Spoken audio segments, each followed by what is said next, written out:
നമ്മളിപ്പോൾ ഇതുവരെ പറഞ്ഞു വന്നത് ഇതിൻ്റെ ഒരു ഹിസ്റ്ററിയാണല്ലോ. എന്ന് പറഞ്ഞാൽ കേരളത്തിൽ ഷിയ സ്വാധീനം, ചരിത്രത്തിൽ അതിൻ്റെ ഇടപെടലുകൾ. പക്ഷേ കേരളത്തിൽ ഷിയാക്കളുണ്ടോ, എന്തുകൊണ്ട് ഉണ്ടായില്ല, ഇല്ലെങ്കിൽ എന്തുകൊണ്ടാണ് അതിൻ്റെ ഒരു കാരണം? ഈ കേരളത്തിൽ ഷിയാക്കളുണ്ടോ എന്നുള്ള ചോദ്യത്തിനുള്ള ഒരു മറുപടി, ഒന്ന് കേരളത്തിൽ പലപ്പോഴും ഷിയാക്കൾക്ക് ഷിയാക്കൾ എന്നുള്ള ആരോപണങ്ങളാണ് ഉണ്ടായിട്ടുള്ളത്. ഷിയാക്കൾ അപ്പോൾ എല്ലാവരും ഇത് ഷിയ അല്ല എന്ന് പറയാൻ മത്സരിക്കേണ്ടത് എന്തിനാ? അത് ഒരു ഘട്ടത്തിലാണ് ഉണ്ടായത്. ഇവരുടെ കാര്യത്തിൽ, നമ്മളുടെ കൊണ്ടോട്ടി തങ്ങന്മാരുടെ കാര്യത്തിൽ, കൊണ്ടോട്ടി തങ്ങന്മാർ അവർ ഷിയ ആണെന്ന് മറ്റവർ പറഞ്ഞപ്പോൾ അവർ പറഞ്ഞത് അവർ ഷിയാക്കളല്ല എന്ന് പറഞ്ഞു. ഞങ്ങൾ ഷിയാക്കളല്ല എന്ന് പറഞ്ഞു. പിന്നുള്ളത് നമ്മളിപ്പോൾ കേൾക്കുന്ന ഈ ആരോപണമാണ്. എന്ത് ഇപ്പം സുന്നികൾ കേരളത്തിലെ ഈ സംസ്ഥ എന്ന് പറഞ്ഞാൽ അവർ ഷിയാക്കളാണ്.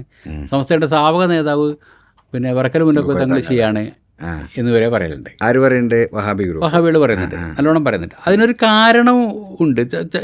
വറക്കൽ മുല്ലക്കൽ തങ്ങളുടെ 1-2 എഴുത്തുമ്പോഴും 1-2 രേഖകളൊക്കെ ഉണ്ട്. പിന്നെ വേറൊരു കാര്യം ഉണ്ടായിരുന്നു. 1921 മലബാർ കലാപത്തിൻ്റെ ആ കാലഘട്ടത്തിൽ നമ്മളെ ഖിലാഫത്ത് കമ്മിറ്റികൾ ഉണ്ടാക്കുമ്പം മലബാർ ഖിലാഫത്ത് കമ്മിറ്റി ഉണ്ടാക്കാൻ ആദ്യം തന്നെ ഇവർ പോയിട്ട്, ഇതിൻ്റെ സംഘാടകർ ആദ്യം തന്നെ പോയിട്ട് വറക്കൽ മുല്ലക്കോയ തങ്ങളെ വിളിക്കുമ്പോൾ തങ്ങൾ ഏതാണ്ട് പരിഹസിക്കുന്ന മട്ടിൽ ഖിലാഫത്ത് ആർക്കാ ഖിലാഫത്ത് എന്നുള്ള മട്ടിലായിരുന്നു. ഇപ്പം ഖിലാഫത്തിൻ്റെ അവകാശം അഹ്ലുബൈത്തിനല്ലേ? ഖിലാഫത്ത് ആണെങ്കിൽ ഖിലാഫത്തിൻ്റെ അവകാശം അഹ്ലുബൈത്തിനല്ലേ? പിന്നെ എവിടെയെങ്കിലും കിടക്കുന്ന ആർക്കെങ്കിലും ഖിലാഫത്ത് വാങ്ങിക്കൊടുക്കാൻ കമ്മിറ്റി ഉണ്ടാക്കണോ എന്നുള്ള മട്ടിലായിരുന്നു മൂപ്പരുടേത്. പിന്നെ അവസാനം അത് മൂപ്പര് അത് വെച്ചിട്ടാണ് തുർക്കികളുടെ ഖിലാഫത്തല്ല ഖിലാഫത്ത് എന്ന് പറഞ്ഞാൽ അഹ്ലുബൈത്തിനാണ് വേണ്ടതെന്ന് മൂപ്പര് പറഞ്ഞത് കൊണ്ടാണ് മൂപ്പര് ഷിയയാണ് എന്നുള്ള അങ്ങനെ ഉണ്ട്. അതിനുശേഷം രണ്ടാമത് മൂപ്പരെ തന്നെ വിളിച്ചു കൊണ്ടുപോയിട്ട് മൂപ്പരെ പ്രസിഡൻ്റ് ആക്കിയിട്ടാണ് ഇവിടെ ഖിലാഫത്ത് കമ്മിറ്റി ഉണ്ടാക്കുന്നത്. വറക്കൽ മുല്ലക്കോയ തങ്ങൾ ചെയ്യാണെന്നുള്ളൊരു ആരോപണം വളരെ ശക്തമായിട്ട് ഉണ്ട്. പിന്നെ ഇവർ നമ്മൾ കൊണ്ടോട്ടിക്കാർ പിന്നെ അവരല്ല എന്ന് പറഞ്ഞിട്ട്, അതൊരു പക്ഷേ എനിക്ക് തോന്നുന്നത് ഈ കേരളത്തിലേക്ക് വന്ന ഹലറമികൾ എന്ന് പറഞ്ഞിട്ട് ഹലർമൗത്ത് നിന്ന് വന്നിട്ടുള്ള ഈ കുടുംബങ്ങളിൽ, ഇപ്പം ഈ സയ്യിദ് കുടുംബങ്ങളിലും അങ്ങനെ പരസ്യമായിട്ട് ഷിയ ആണ് എന്നാരും പറയുന്നില്ല. അതേസമയം തന്നെ ഇതിൻ്റെ അടയാളങ്ങളും ആചാരങ്ങളും മറ്റുള്ളവരെക്കാൾ കൂടുതലുള്ളത് ഈ വീടുകളിൽ പല സയ്യിദ് കുടുംബങ്ങളിലെ പല സാദത്ത് കുടുംബങ്ങളിലും വീടുകളിൽ ഇതിൻ്റെ പഞ്ചത്തിന് ഇത്തരത്തിലുള്ള ആചാരങ്ങൾ അതിൻ്റെ രൂപങ്ങൾ ഉണ്ട്, എല്ലാ സ്ഥലത്തും ഉണ്ട്. അത് ഈ കേരളത്തിലെ മുഴുവൻ വീടുകളിലും ഒരു കാലത്ത് ആ കുതിരപ്പുറത്ത് പഞ്ചമുള്ളതിൻ്റെ ഒരു ചിത്രം, ബുറാക്കിൻ്റെ ചിത്രം, പിന്നെ ഈ മുഹമ്മദ്, ഫാത്തിമ, അലി, ഹസൻ, ഹുസൈൻ എന്ന് പറഞ്ഞിട്ട് 5 ആൾക്കാർ പേരെഴുതിയ കലണ്ടർ പോലത്തെ ചിത്രം, ഈ സാധനങ്ങൾ മുഴുവൻ വീടുകളും ഉണ്ടായിരുന്നല്ലോ. അതാണ് ഞാൻ പറഞ്ഞത്, കേരളത്തിൻ്റെ അങ്ങനത്തെ ഒരു വ്യത്യാസമല്ല. ഈ സാധനം ഷിയാക്കളതാണ് നന്നൊന്നും ആർക്കും തോന്നിയിട്ടില്ല. ഇപ്പോൾ മാത്രമാണ് ഷിയാക്കളതാണ് തോന്നുന്നത്. വഹാബിവൽക്കരണം എന്ന് പറഞ്ഞുകൊണ്ട് സംഘടനകളെ പോലും പൊതുവേ സമൂഹത്തിനെ വഹാബിവൽക്കരിക്കുക മാത്രമല്ല, സംഘടനകളെ വഹാബിവൽക്കരിക്കുക, പിന്നെ കെട്ടിടങ്ങൾ വഹാബിവൽക്കരിക്കുക ആയി. ഇപ്പോൾ പള്ളികളൊക്കെ ഇതായല്ലോ. അപ്പോൾ അതൊരു പ്രശ്നം. പിന്നെ ഈ കേരളത്തിൽ ഷിയാക്കൾ ഉണ്ടോ എന്നാണ് ചോദ്യമെങ്കിൽ ഇതിനെ നമ്മൾ നേരത്തെ പറഞ്ഞൊരു കാര്യമുണ്ട്. ഒന്നാം വിപ്ലവത്തിൻ്റെ സമയത്ത് കുറേ ആൾക്കാർക്ക് താല്പര്യം വലിയ താല്പര്യം. അന്നാണ് നമ്മൾ പറഞ്ഞ പോലെ ഈ അരീക്കോട് കേന്ദ്രീകരിച്ചിട്ട് CM സാഹിബും അതേപോലെ തന്നെ ഫസൽ കെ എല്ലാവരും കൂടെ ചേർന്നിട്ട് ഇസ്ലാമിക് ഫൗണ്ടേഷൻ പ്രസ് എന്ന് പറഞ്ഞ് അന്ന് അവർ പ്രസിദ്ധീകരിച്ച പുസ്തകങ്ങൾ എടുത്ത് പരിശോധിച്ചാൽ തന്നെ അറിയാം, അതിൽ ഏതാണ്ടൊരു ഈ രാഷ്ട്രീയ ഇസ്ലാം എന്ന് പറയുമ്പോൾ രാഷ്ട്രീയ സിയായിസമാണ് അതിൽ കൂടുതലും വന്നിട്ടുള്ളത്. കൂടുതലും പുസ്തകങ്ങൾ അവർ മുമ്പോട്ട് വെച്ചത് അലി ശരീഅത്തിയുടെ സാധനങ്ങൾ, രക്തസാക്ഷ്യം അടക്കമുള്ള രക്തസാക്ഷി മാത്രമല്ല, പിന്നെ എന്ത് ചെയ്യണം, എവിടെ തുടങ്ങണം, അങ്ങനെ ഒരുപാട് അത്തരം സാധനങ്ങളൊക്കെ വെച്ചിട്ട് ഒരു പൊളിറ്റിക്കൽ അനാലിസിസ്, പൊളിറ്റിക്സിൻ്റെ അനാലിസിസ് എന്ന് പറയാവുന്ന തരത്തിലുള്ള സാധനങ്ങളാണ്. ഇപ്പം ഇമാം കുമൈനിയുടേത് വന്നതുപോലും ഇതാണ് വന്നത്, പൊളിറ്റിക്കൽ ഈ ഇസ്ലാമിക് ഗവൺമെൻറ് എന്ന് പറഞ്ഞിട്ടുള്ള അവർ ഈ അങ്ങനത്തെ ഒരു രാഷ്ട്രീയ പൊളിറ്റിക്സിനോട്. അപ്പോൾ അലി ശരീഅത്ത് തന്നെ പറയുന്നുണ്ട് ഈ റെഡ് ഷിയായിസം, ബ്ലാക്ക് ഷിയായിസം എന്ന് പറഞ്ഞിട്ട്. റെഡ് ഷിയായിസം എന്ന് മൂപ്പര് പറഞ്ഞ ഈ പൊളിറ്റിക്കൽ താല്പര്യം അങ്ങനെ പറയാവുന്നൊരു സാധനം തന്നെ. അപ്പം ആ ഒരു താല്പര്യം ഒരു കാലത്ത് വന്നു. നമ്മൾ നേരത്തെ പറഞ്ഞത് തന്നെ. അതിനോടുള്ള സമസ്തയുടെ ഒക്കെ പ്രതികരണം എന്തായിരുന്നു? അത് ഞാൻ ഓർക്കുന്നില്ല. ഞാൻ അന്ന് ഈ പുസ്തകങ്ങൾ സംഘടിപ്പിക്കുക എന്നുള്ള ഈ പുസ്തകങ്ങൾ മുഴുവൻ അതുമല്ല, അതൊക്കെ വന്ന് കുറച്ച് കാലം കഴിഞ്ഞ് അതിൻ്റെ ഒരു ആവേശം കെട്ടതിന് ശേഷം, അവരുടെ ഒരു ആവേശം കെട്ടതിന് ശേഷമാണ് എനിക്ക് ഇതിനോട് താല്പര്യം വന്നത്. എനിക്ക് താല്പര്യം വന്നത്. അതിൻ്റെ ശേഷം ഞാൻ അവരുടെ പുസ്തകങ്ങൾ മുഴുവൻ സംഘടിപ്പിക്കുകയാണ് ചെയ്തത്. പിന്നെ അവരുടെ പഴയ ആൾക്കാരോട് പരമാവധി സംസാരിക്കാൻ നോക്കുകയും ചെയ്തു. പിന്നെ നമ്മൾ പറയുന്ന പോലെ ഒരു താല്പര്യം വരുന്നത് ഇപ്പം ആണ്. ഈ പറയുന്ന ഇപ്പോഴത്തെ യുദ്ധം കഴിഞ്ഞതിന് ശേഷം അങ്ങനെ പൊതുവെ എല്ലാവർക്കും ഒരു താല്പര്യം. പക്ഷെ അതിൽ കൃത്യമായിട്ടൊരു ചോദ്യമുണ്ട്. അപ്പോൾ അതിന് മുമ്പ് പിന്നെ ഉണ്ടായിരുന്നത് ഇതിൻ്റെ രണ്ടിൻ്റെ ഇടയിൽ, ഈ രണ്ട് കാലഘട്ടത്തിൻ്റെ ഇടയിൽ ഉണ്ടായിരുന്നത് കൊച്ചി കേന്ദ്രീകരിച്ചിട്ടൊരു ഈ സക്ലൈൻ ഫൗണ്ടേഷൻ എന്ന് പറഞ്ഞിട്ടൊരു സംഘടന, സക്ലൈൻ ഫൗണ്ടേഷൻ ആക്കി. അവർ 1-2 പുസ്തകങ്ങൾ ഇറക്കിയിരുന്നു. 1-2 പുസ്തകങ്ങൾ ഇറക്കുക മാത്രമല്ല, പിന്നെ ഒരു പുസ്തകം എന്ന് പറഞ്ഞാൽ നമ്മളുടെ ഈ പിന്നെ ആശൂറേൻ്റെ 10 ദിവസത്തേക്കും കർബലയുടെ ആദ്യത്തെ 10 ദിവസത്തേക്കുള്ള മജ്‌ലിസുകളിൽ ഓരോ ദിവസവും പറയാനുള്ള പിന്നെ വിശദീകരിക്കാനുള്ള സംഭവങ്ങൾ ഇങ്ങനെ ചുരുക്കി പറഞ്ഞുകൊണ്ടുള്ള ഈ കർബലയുടെ കണ്ണീർ ഭാഷ്യം എന്ന് പറഞ്ഞൊരു പുസ്തകം. അങ്ങനെ 1-2 പുസ്തകങ്ങൾ ഇറക്കി. പിന്നെ അവർ കാര്യമായിട്ടും ചെയ്യാൻ അന്ന് ഉദ്ദേശിച്ചിരുന്നത് ഇതായിരുന്നു, പിന്നെ ഷിയ സുന്നി ഐക്യത്തിനുള്ള പരമാവധി സാധ്യതകൾ, ഷിയ സുന്നി അങ്ങനെ ഒരുമിച്ചിരിക്കുന്ന വേദികൾ. അതെന്താ വെച്ചാൽ ഈ ഇസ്ലാമിക് വിപ്ലവത്തിന് ശേഷം ഇറാനിൽ തന്നെ അവർ ചെയ്യുന്നത് നബിദിനം എന്ന് പറഞ്ഞാൽ നബിദിനമല്ല, നബി വാരമാണ്. ഒരാഴ്ചയല്ല, യൂണിറ്റി വീക്ക് എന്ന് പറഞ്ഞിട്ട് ഒരാഴ്ചയിൽ ഒരു ദിവസം ഒരു ഷിയ പണ്ഡിതൻ പ്രസംഗിക്കുക, പിറ്റേ ദിവസം സുന്നി പണ്ഡിതൻ പ്രസംഗിക്കുക, അങ്ങനെ 6 ദിവസം പ്രസംഗിച്ചിട്ട് 7-ാം ദിവസം എല്ലാവരും കൂടെ ഒരുമിച്ചിട്ടുള്ള ഒരു പരിപാടിയോടെ പിരിയാന്നില്ല. അങ്ങനെ ഒരു ഷിയ സുന്നി അതിന് വേണ്ടിയിട്ടായിരുന്നു ഇസ്ലാമിക് ഫൗണ്ടേഷൻ പ്രസ്, അല്ല ഈ ഇസ്ലാമിക് ഫൗണ്ടേഷൻ പ്രസ്സിന് ശേഷം വന്ന ഈ സക്ലൈൻ ഫൗണ്ടേഷൻ്റെ ഇത് വന്നത്. തന്നെയല്ല, സക്ലൈൻ ഫൗണ്ടേഷൻ സ്ഥാപിക്കുന്ന സമയത്ത് ഇവിടെ ഉണ്ടായിരുന്ന 2 കക്ഷികൾ, അതിനോട് താല്പര്യം ഉണ്ടായിരുന്ന ആൾക്കാരിൽ ഒരാൾ പഠനം എന്നൊക്കെ പറഞ്ഞിട്ട് ആസ്ട്രേലിയയിൽ പോയിട്ട് പിന്നെ തിരിച്ചു വന്നില്ല. പിന്നെ മൂപ്പര് പഠനത്തിൽ കേന്ദ്രീകരിച്ചിട്ട് അങ്ങനെ പഠിച്ച് പിന്നെ ഏതോ എന്താ എഡിൻബറ യൂണിവേഴ്സിറ്റിയിലോ അങ്ങനെ ഏതോ യൂണിവേഴ്സിറ്റിയിലായിട്ട് അങ്ങനെ പോയി. പിന്നെ ഒരാളൊരു വ്യവസായി ആയിരുന്നു, അത്യാവശ്യം ചെറിയ തോതിലൊരു കയറ്റുമതിയൊക്കെ ഉള്ളായിരുന്ന കക്ഷിയായിരുന്നു. മൂപ്പര് വ്യവസായം പൊട്ടിയപ്പോൾ മൂപ്പര് ബാംഗ്ലൂരിലേക്ക് മാറി. ഇവിടുത്തെ വ്യവസായം അങ്ങനെ അതിൻ്റെ താല്പര്യമുള്ള കക്ഷികളാണ്. പിന്നെ ഷിയായിസ് എന്ന് പറഞ്ഞാൽ നമ്മൾ പറഞ്ഞ ഷിയാക്കളുണ്ടോ എന്ന് ചോദിച്ചാൽ ഒരു 10-20 ആൾക്കാർ പിന്നെ ഈ പറയുന്ന ഈ നമ്മളുടെ പിന്നെ ഇസ്ലാമിക് ഫൗണ്ടേഷൻ പ്രസിൻ്റെ കാലം മുതൽ ഉള്ളതും ഇപ്പോഴും തുടരുന്നതുമായ എന്ന് പറഞ്ഞാൽ ഇപ്പോൾ ഒരു 10-60 വയസ്സിൻ്റെ ഒക്കെ അടുത്തെത്തിയ ഒരു 10-20 ആൾക്കാരുണ്ട്. ഇവരുടെ ഒരു ക്രോഡീകരണമല്ല. ക്രോഡീകരണം എന്ന് പറഞ്ഞാൽ വർഷത്തിലൊരിക്കൽ ഈ പറയുന്ന അശൂറൻ്റെ ദിനത്തിൽ എന്തായാലും ഒരുമിച്ച് കൂടും. അശൂറൻ്റെ മജ്‌ലിസിൽ എല്ലാവരും ഒരുമിച്ച് കൂടും. അല്ലെങ്കിൽ ചിലപ്പോൾ ചില ഈ ഷിയാക്കളുടെ രീതിയിൽ ജീവിക്കുക എന്ന് പറഞ്ഞാൽ പിന്നെ അത്ര എളുപ്പമൊന്നുമല്ല, ഭയങ്കര പ്രയാസമാണ്. ഒന്നാമത് ഈ 12 ഇമാമുമാരുടെയും പിന്നെ വിലാദത്തും ഷഹാദത്തും രണ്ടും നടത്തും, പരിപാടികളായിട്ട് തന്നെ നടത്തണം. പിന്നെ അതുപോലെ തന്നെ നമ്മളുടെ ഈ അതിലിപ്പോൾ ഇവർക്ക് ഷഹാദത്തുണ്ടോ? ആർക്ക്? മഹദിക്ക്? ഇമാം മഹദിക്കില്ല. മഹദിയുടെ വരവിന് വേണ്ടിയിട്ടുള്ള പ്രാർത്ഥന ഉള്ളൂ. മറ്റേത് പിന്നെ നബി മുതൽ ഇങ്ങോട്ട് പിന്നെ ഫാത്തിമ ബീബി അടക്കം എല്ലാവരും, ഫാത്തിമ ബീബി പിന്നെ ശ്രോതാവാണെന്ന് തന്നെയാണ് കണക്കൂട്ടുന്നത്. അങ്ങനെ അപ്പോൾ ഈ 2 ദിവസങ്ങളിൽ ജന്മദിനങ്ങളും ഷഹാദത്തിൻ്റെ ദിനങ്ങളും, പിന്നെ അതല്ലാണ്ട് തന്നെ നമ്മൾ ഈ കൊണ്ടാടുന്ന സാധാരണഗതിയിൽ നമ്മളെ കേരളത്തിലെ സുന്നി സമൂഹത്തിൽ കൊണ്ടാടുന്ന ബറാത്ത്, മീറാജ് പോലത്തെ ദിവസങ്ങളിലൊക്കെ ആരാധന അത് ഇവിടെക്കാട്ടും കൂടുതലാണ്. വെച്ചാൽ അതിന് പ്രത്യേകം പിന്നെ പ്രാർത്ഥനകളും പ്രത്യേക ദുആകളും. ഇപ്പോൾ സുന്നികൾക്കിടയിൽ തന്നെ അത് വേണോ, അങ്ങനെ ഒരു ആചാരം ഉണ്ടോ എന്നുള്ള ചർച്ചകളൊക്കെ വരുന്നത് ഞാൻ കണ്ടിട്ടുണ്ട്. അതെ, വഹാബി സ്വാധീനം. അതിൻ്റെ പ്രശ്നം എന്ന് വെച്ചാൽ അതിൻ്റെ ഏറ്റവും വലിയ തെളിവ് നമുക്കറിയാവുന്നത് അതിൻ്റെ ഷിയാ സ്വാധീനത്തെ ഇല്ലാതാക്കാനാണെന്നാണ് ഞാൻ അതും പറയാം. കാരണം അതിൻ്റെ കാരണം എന്താ വെച്ചാൽ മുഹറം 10 വരെ, മുഹറം മാസത്തിൽ 1 മുതൽ 10 വരെയുള്ള ദിവസങ്ങളിൽ ഇങ്ങനെ പ്രധാനപ്പെട്ട സംഗതികളൊക്കെ നടത്താതെ മാറ്റി വെക്കുക. മുഹറം 10 കഴിഞ്ഞിട്ട് വീട്ടിൽ കൂടലോ കല്യാണം അങ്ങനത്തെ എന്ത് വന്നാലും നല്ല കാര്യങ്ങൾ എന്താണെങ്കിലും മുഹറം 10 ശേഷം മാറ്റി വെക്കുക എന്നുള്ള ഒരു രീതി ഉണ്ടായിരുന്നല്ലോ കേരളത്തിലെ ഷിയാക്കളൊക്കെ മൊത്തം ഉണ്ടായിരുന്നു. പക്ഷേ അതിപ്പോൾ ഇല്ല, ഇപ്പം നല്ലോണം കുറഞ്ഞു വരുന്നുണ്ട്. ഇപ്പം അതില്ലാന്ന് പറയാൻ തുടങ്ങിയിട്ടുണ്ട്. അപ്പോൾ ഭയങ്കരമായിട്ട് അങ്ങനത്തെ ഒരു കാര്യമൊന്നുമില്ല. അത് മൗലവിമാർ പള്ളിയിൽ പറയാൻ തുടങ്ങിയിട്ടുണ്ട്. പിന്നെ അങ്ങനെയല്ല, അങ്ങനെ മാറ്റി വെക്കേണ്ട കാര്യം ഒന്നുമില്ലാന്ന്. അപ്പം പിന്നെ പക്ഷേ ഈ സംഗതിയൊക്കെ ഇതിൻ്റെ ഒരു ഭാഗമായിട്ട്, ഇപ്പോൾ അത് മാത്രമല്ല 40 മരിച്ചതിന് ശേഷമുള്ള 40 ഉണ്ടല്ലോ, 40 പേരുടെ ഒരു വളരെ പ്രധാനപ്പെട്ട ഒരു തന്നെ 40-ാം ദിവസത്തിൽ 40 കഴിക്കുക എന്നുള്ളത് ഏറ്റവും പ്രധാനപ്പെട്ട ഒരു ഇതാണ്.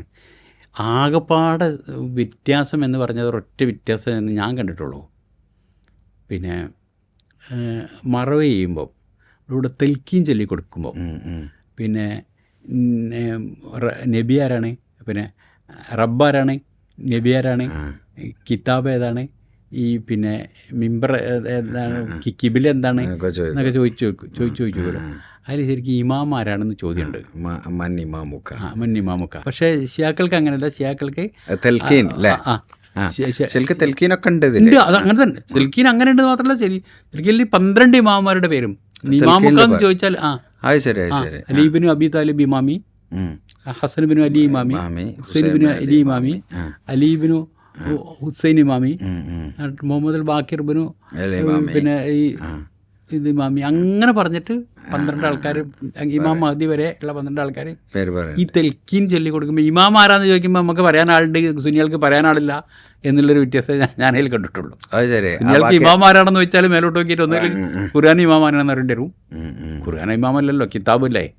പിന്നെ നിങ്ങളെ കിതാബ് ഏതാണെന്ന് ചോദിക്കുമ്പോൾ അവൽ കിതാബല്ലേ, കിതാബ് ഏതാന്ന് ചോദിക്കുമ്പോൾ അപ്പോൾ എന്താ പറയുക. പിന്നെ കേരളത്തിൽ നമ്മൾ പറഞ്ഞ പോലെ ഷിയാക്കൾ ഉണ്ടോ എന്ന് ചോദിച്ചാൽ ഇപ്പം ഈ പറഞ്ഞതുപോലെ ഒരു 10-20 ആളുകൾ ഉണ്ട്. പക്ഷെ ഇപ്പം ഈ അതല്ല ബോറകൾ ഇവിടെ ഉണ്ടല്ലോ, ബോറകൾ ഇവിടെ ശക്തമായി ഉണ്ടല്ലോ, ബോറകൾ ശക്തമായിട്ടുണ്ട്, എല്ലാവരുണ്ട്. അല്ലാണ്ട് തന്നെ ഈ ബോറകളെ കണക്ട് ചെയ്ത് നോക്കിയാണോ? അവരാർക്കും കണക്ട് ഇല്ല. അവരൊരു ക്ലോസ്ഡ് കമ്മ്യൂണിറ്റി. അവരോട് നമുക്കൊരു ഇന്ററാക്ഷനും സാധ്യമല്ല. അങ്ങനെ അവർക്കൊരു താല്പര്യമില്ല. ഞാനിങ്ങനെ ഞാൻ മറ്റേ സംഗതി ഉണ്ടല്ലോ, ഈ കേരളത്തിലെ മുസ്ലിങ്ങൾ ആ സാധനത്തിന് വേണ്ടിയിട്ട് ഞാനിങ്ങനെ സംസാരിച്ചിരുന്നു. അപ്പോഴോ അത് ഞാൻ വേറൊരു പൊതുവായിട്ടുള്ള ഒരു പൊതുസമൂഹത്തിനും എല്ലാവർക്കും വേണ്ട ഒരു സാധനമല്ല. അല്ല, അത് വളരെ പ്രധാനപ്പെട്ട ഒരു സാധനമായി. ഇതിലിപ്പം നമ്മളിപ്പോൾ ജേർണലിസത്തിൽ ഇതിൻ്റെ ഒരു പ്രതിസന്ധി നിങ്ങൾ കണ്ടില്ല. ജേർണലിസത്തിലും രാഷ്ട്രീയത്തിലുണ്ട്. ഭയങ്കര രസം എന്ന് വെച്ചാൽ പെരുന്നാളിന് റംസാൻ മാസം ഇപ്പോഴും തന്നെ പറയാം. ഞാൻ ദേശാഭിമാനിയിൽ സബ് എഡിറ്ററായി കയറിയെന്ന്.